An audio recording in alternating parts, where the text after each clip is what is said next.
True. Nervous. Very, very dreadfully nervous I had been. And am. But why will you say that I'm mad? The disease had sharpened my senses, not destroyed, not dulled them. Above all was the sense of hearing acute. I heard all things in the heaven and in the earth. I heard many things in hell. How, then, am I mad? Hearken, and observe how healthily, how calmly I can tell you the whole story. It is impossible to say how first the idea entered my brain, but once conceived, it haunted me day and night. Object, there was none. Passion, there was none. I loved the old man. He had never wronged me. He had never given me insult. For his gold, I had no desire. I think it was his eye. Yes, it was this. He had the eye of a vulture. A pale blue eye with a film over it. Whenever it fell upon me, my blood ran cold. And so, by degrees, very gradually, I made up my mind to take the life of the old man, and thus rid myself of the eye forever. Now, this is the point you fancy me mad. Madmen know nothing. But you should have seen me. You should have seen how wisely I proceeded, with what caution, with what foresight, with what dissimulation I went to work. I was never kinder to the old man than during the whole week before I killed him. And every night, about midnight, I turned the latch of his door and opened it. Oh, so gently. And then, when I had made an opening sufficient for my head, I put in a dark lantern, all closed so that no light shone out. And then I thrust in my head. Oh, you would have laughed to see how cunningly I thrust it in. I moved it slowly, very, very slowly, so that I might not disturb the old man's sleep. It took me an hour to place my whole head within the opening so far that I could see him as he lay upon his bed. Ha! Would a madman have been so wise as this? And then, when my head was well in the room, I undid the lantern cautiously. Oh, so cautiously. Cautiously, for the hinges creaked. I undid it just so much that a single, thin ray of light fell upon the vulture eye. And this I did for 7 long nights. Every night, just at midnight. But I found the eye always closed, and so it was impossible to do the work. For it was not the old man who vexed me, but his evil eye. And every morning, when the day broke, I went boldly into the chamber and spoke courageously to him, calling him by name in a hearty tone and inquiring how he has passed the night. So you see, he would have been a very profound old man indeed to suspect that every night, just at 12, I looked in upon him while he slept. Upon the 8th night, I was more than usually cautious in opening the door. A watch's minute hand moves more quickly than did mine. Never before that night had I felt the extent of my own powers, of my sagacity.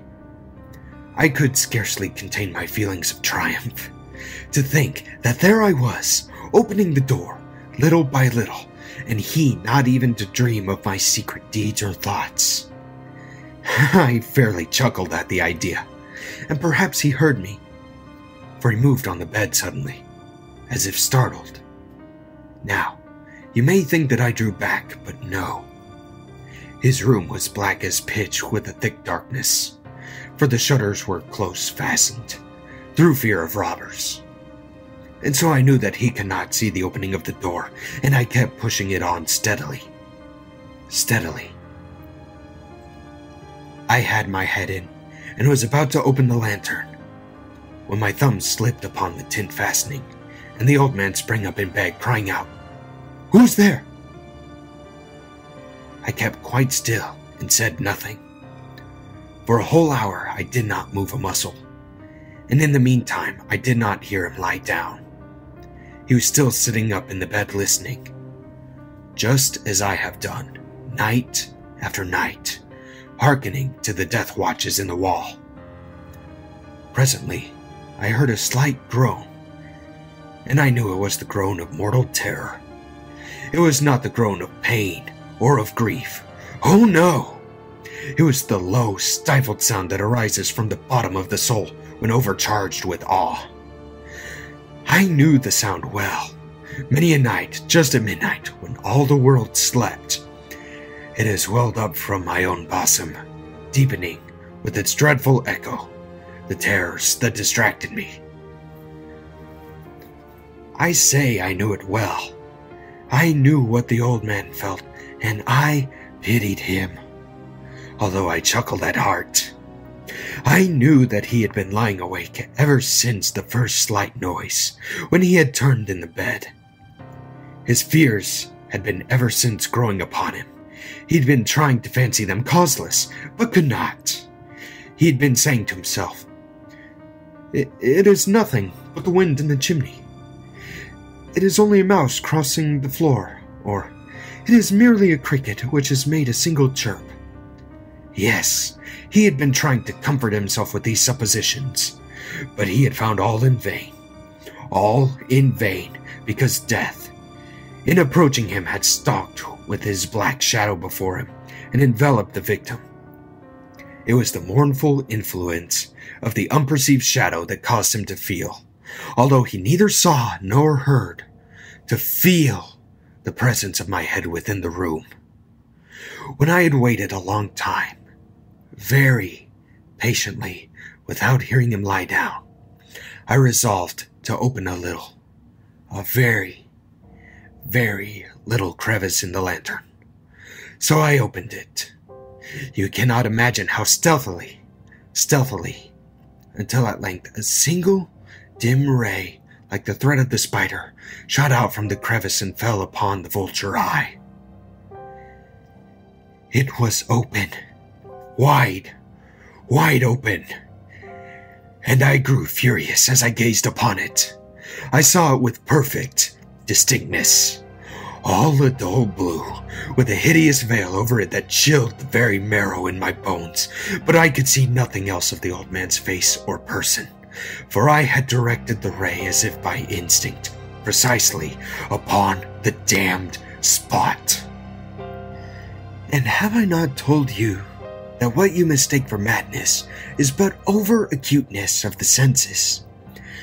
Now, I say, there came to my ears a low, dull, quick sound, such as a watch makes when enveloped in cotton. I knew that sound well, too. It was the beating of the old man's heart. It increased my fury, as the beating of a drum stimulates the soldier into courage. But even yet, I refrained and kept still. I scarcely breathed. I held the lantern motionless. I tried how steadily I could maintain the ray upon the eye. Meantime, the hellish tattoo of the heart increased. It grew quicker and quicker and louder every instant. The old man's terror must have been extreme. It grew louder, I say, louder every moment. Do you mark me well? I have told you that I am nervous. So I am. And now, at the dead hour of the night, amid the dreadful silence of that old house, so strange a noise as this excited me to uncontrollable terror. Yet for some minutes longer I refrained and stood still. But the beating grew louder. I thought the heart must burst, and now a new anxiety seized me. The sound would be heard by a neighbor. The old man's hour had come. With a loud yell, I threw open the lantern and leapt into the room. He shrieked once only. In an instant, I dragged him to the floor and pulled a heavy bed over him. I then smiled gaily to find the deed so far done. But for many minutes, the heart beat on with a muffled sound. This, however, did not vex me. It would not be heard through the wall. At length it ceased. The old man was dead. I removed the bed and examined the corpse. Yes, he was stone dead. I placed my hand upon the heart and held it there many minutes. There was no pulsation.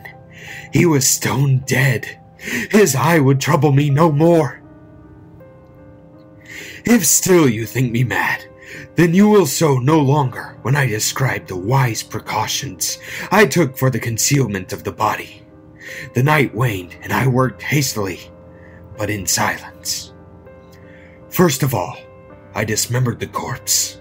I cut off the head and the arms and the legs. Then I took up 3 planks from the flooring of the chamber and deposited it all between the scantlings. Then I replaced the boards so cleverly, so cunningly, that no human eye, not even his, could have detected anything wrong. There was nothing to wash out, no stain of any kind, no blood spot whatever. I had been too wary for that. A tub had caught all. When I had made an end of these labors, it was 4 o'clock, still dark as midnight. As the bell sounded the hour, there came a knocking at the street door. I went down to open it with a light heart, for what had I now to fear? There entered 3 men, who introduced themselves with perfect suavity as officers of the police. A shriek had been heard by a neighbor during the night. Suspicion of foul play had been aroused. Information had been launched at the police office, and they, the officers, had been deputed to search the premises. I smiled. For what had I to fear? I bade the gentleman welcome. The shriek, I said, was my own in a dream. The old man I mentioned was absent in the country. I took my visitors all over the house. I bade them search well. I led them at length to his chamber. I showed them his treasures, secure, undisturbed. In the enthusiasm of my confidence, I brought chairs into the room and desired them here to rest from their fatigues, while I myself, in the wild audacity of my perfect triumph, placed my own seat upon the very spot beneath which reposed the corpse of the victim. The officers were satisfied. My manner had convinced them. I was singularly at ease. They sat, and while I answered cheerily, they chatted of familiar things. But, ere long, I felt myself getting pale and wished them gone. My head ached, and I fancied a ringing in my ears. But they still sat and still chatted. The ringing became more distinct. It continued and became more distinct. I talked more freely to get rid of the feeling, but it continued and gained definiteness. Until, at length, I found that the noise was not within my ears. No doubt I now grew very pale, but I talked more fluently and with a heightened voice. Yet the sound increased, and what could I do? It was a low, dull, quick sound, much as the sound as a watch makes when enveloped in cotton. I gasped for breath, and yet the officers heard it not. I talked more quickly, more vehemently, but the noise steadily increased.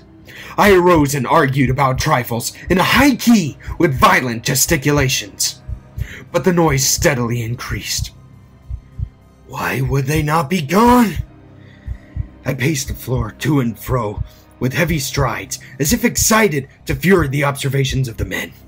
But the noise steadily increased. Oh God, what could I do? I foamed, I raved, I swore. I swung the chair upon which I had been sitting and grated it upon the boards. But the noise arose over all and continually increased. It grew louder, louder, louder. And still the men chatted pleasantly and smiled. Was it possible they heard not? Almighty God, no, no. They heard, they suspected, they knew. But they were making a mockery of my horror. This I thought, and this I think. But anything was better than this agony. Anything was more tolerable than this derision. I could bear those hypocritical smiles no longer. I felt that I must scream or die. And now, again, hark! Louder, louder, louder, louder! Villains! I shrieked. Dissemble no more! I admit the deed! Tear up the planks. Here! Here! It is the beating of his hideous heart.